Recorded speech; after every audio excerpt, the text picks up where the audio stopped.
Alors, qui était Samori Touré?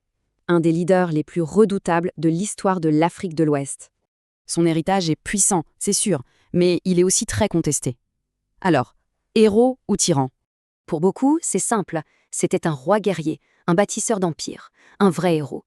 On l'a même surnommé le Napoléon de l'Afrique pour son génie militaire.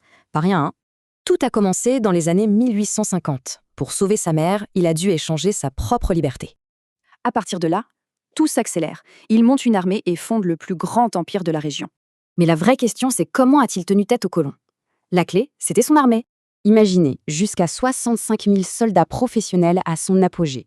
On les appelait les SOFA. Son secret? Un mélange d'ateliers d'armes locaux, d'importations modernes et de tactiques de guérilla. Sa tactique de terre brûlée et de guérilla a complètement déstabilisé l'armée française. Et ça a duré 15 ans.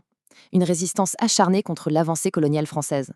Mais attention, l'histoire du héros, ce n'est qu'une partie. Il y a une autre version, souvent oubliée. Parce que son empire, il ne l'a pas seulement défendu, il l'a aussi construit par la conquête. Et pour beaucoup de communautés, il n'était pas un libérateur, mais bien un conquérant. Voilà, on arrive au cœur du sujet.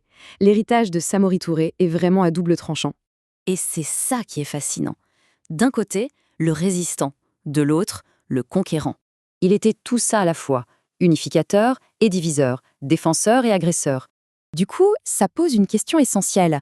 Comment se souvenir de ces personnages si complexes?